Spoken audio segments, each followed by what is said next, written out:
Hey everybody, this is Leah Cook with Confident Companions, and in this video we're going to be going over classical conditioning. The reason that I'm separating this from an actual lesson on nail dremeling is because this concept applies to any of the husbandry skills that we're going to learn, or any kind of thing that you may have to do to your dog that they don't particularly enjoy. So classical conditioning, counter conditioning, systematic desensitization, these are all things that are going to apply to all of these skills or something that your dog may not particularly enjoy having done to them. So we're going to separate it. So classical conditioning is how we learn the predictive relationship between events. For example, if you grab your dog's leash from the door handle, they know they're about to go for a walk. If they hear you crinkling a cookie bag in the kitchen, they know that food's probably available. If you're sitting on the couch and you close your laptop, they know we're probably about to get up and go outside. Okay, so it's just how we learn the predictive relationship between events.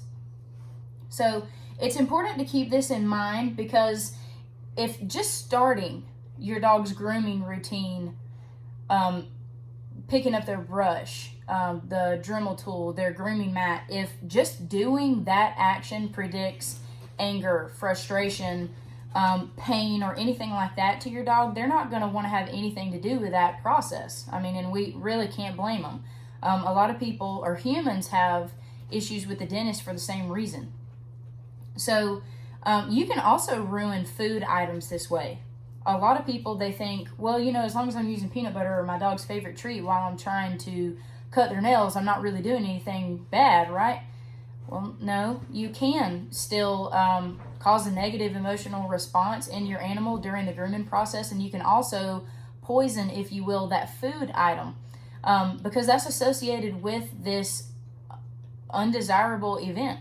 A lot of people, as soon as they get out the peanut butter or that special treat, that's when you can start seeing signs of agitation or anxiousness in their dog, because that's the first sequence in all these events that predict this unpleasant grooming experience. So just because you use cookies, that's not your golden ticket. And that leads me to my next point, that whether you're just starting or you're trying to undo an established negative emotional response, I don't want you to think that you need to do any specific classical conditioning training, like specifically for that. Like, I'm going to present the Dremel and then give a cookie. Okay, we take it away, present the Dremel, give my dog a cookie. Okay, in my experience, systematic desensitization is the best way to go about changing an emotional response. Classical conditioning is coming along for the ride. You can't completely separate operant conditioning and classical conditioning. It's happening all together anyway. But the main reasons I don't think you need to just present the Dremel or the brush or the grooming mat and then treat your dog and take it away and just repeat that process is because, again, I don't want you thinking that doing that is your golden ticket and that you don't have to care about how your dog feels through the rest of the process. That's not okay.